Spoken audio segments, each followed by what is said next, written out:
Welcome to this series that I'm calling the ABCs of conference networking. Because whether you're going to attend a conference and want to make sure that you are going to maximize the human portion of being at a live event, or if you're a meeting planner and you want to create an entire culture for connection at your next conference, that's what I talk about. My name is Thom Singer, and I am known as the Conference Catalyst, and I am going to walk you through this series, one video at a time, where we're going to talk about what it takes to make events more successful. I have presented at over 1,000 corporate events over the last 15 years. I've been both the keynote speaker, a breakout speaker, as well as the master of ceremonies. And most of those talks have been around this whole idea of how do you make, grow, and keep your business relationships. And when I speak at a conference, I do something unique. I flip it around and I say, hey, let's make this event a human laboratory so that you, while you're here on site, can totally take advantage of the fact that there are a lot of people here who are going to be able to maybe bring you opportunities, and you'll be able to help them throughout your career also. So often people come to live events saying they're coming because of the networking opportunities. And in recent times, after we're getting out of the whole pandemic era, it is more true than ever that people are going to come to live events in order to share experiences with other people. So in the ABCs of conference networking, we're going to start with A. And A is for attitude. Now, if you're an attendee at an event, you have to come in with a very positive attitude. You have to be excited to be there. You have to be looking for the best in all the people.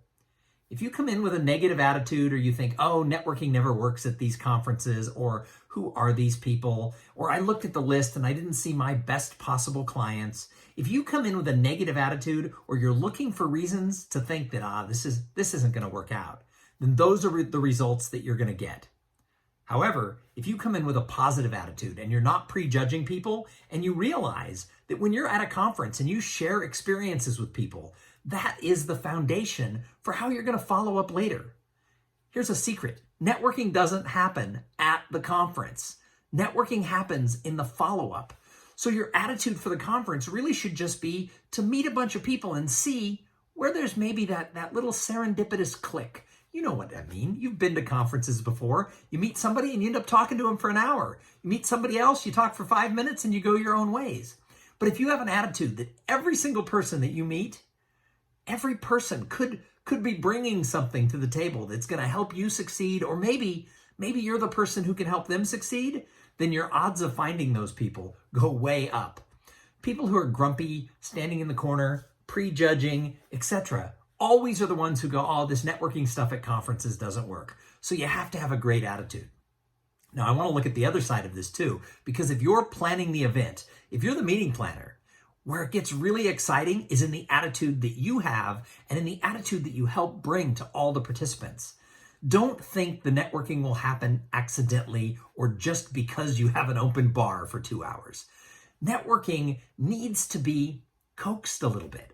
So have the attitude of letting everyone who's coming know that as the organizing committee and as the meeting planner, you are totally on their side, that you are going to build experiences that they can share with one another, that's going to help you come together and find your tribe, find your people. So you have to have a great attitude in planning it, that the networking is super important. I say this all the time. Over the course of the pandemic, we learned that the content can be delivered over an online platform. But for most people, the networking just isn't the same when you're trying to do it virtually. There's something special about having a conversation in the hotel bar or over coffee during the break when you're trying to figure out, do you want the chocolate chip cookie or do you want the brownie? Or maybe it's when you're riding in the elevator and you see somebody who has the conference name tag on and you notice that they're from the same city you are.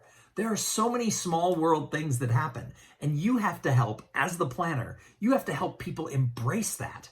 That's why I always tell people when I'm speaking at a conference, I always tell them up front in the first opening keynote, I tell them right away, it's how you approach this event is what's going to happen. We together, when we're at an event, we create a culture that's going to exist for that day or 2 days or 4 days of that conference. So when you're planning your event, get super excited as a team about the networking and put that into the correspondence that you have going forward, because attitude is everything in how you create or experience a great conference.